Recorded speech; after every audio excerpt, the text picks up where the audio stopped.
as a talent acquisition specialist, do you see particular interventions working well to increase the diversity? Tell us a little about your thoughts there. Yeah, I mean, I think it's really interesting. When we were talking before, actually, I said I started off my career in the UK, moved via Australia and to Singapore, and it's almost like some of the D&I conversations have been following me round the world. I feel almost. I think I left the UK in 2007 and landed in Australia, and some of these conversations were just starting to evolve then. You know, and it was quite a change for me going from a UK that had been having these conversations for a while to Australia that was emerging in having the conversations. But you know, in the 10 years I was there, the change was definitely there, even from things like, you know, maternity pay and people having time off, you know, the conversations, the cultural and inclusional changes that I saw. And there's still you know, a very, very long way to go.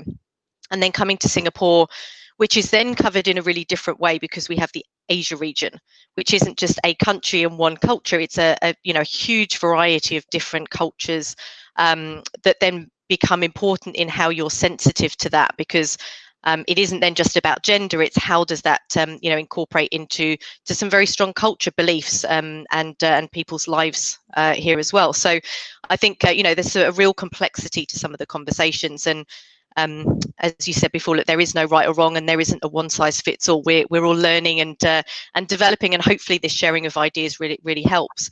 When I look at talent acquisition, I think you know, there were definitely some really powerful statements happening in Australia when I was there. Typically the larger corporations, quite often the banks, that were being very forthright, and at the time I was in recruitment agencies, so we were supplying to them, that if your shortlist was not diverse and was not 50-50, then you weren't able to submit, basically. You know, it was very black and white. And that really pushed people. And at the start, it was very uncomfortable. And it was really challenging because you had to say, well, am I just filling people into this just to create the numbers so I can get the people through I want to? And that wasn't the purpose of it.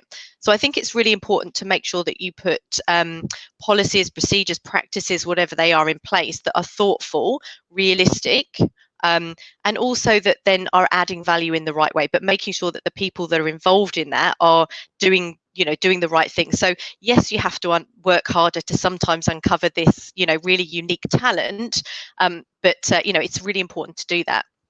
So, I mean, certainly that they're the kind of things that change a dial from a TA perspective. Is how can you make sure you've got, you know, how are you pushing your shortlist to be diverse? And that's definitely one thing we look at.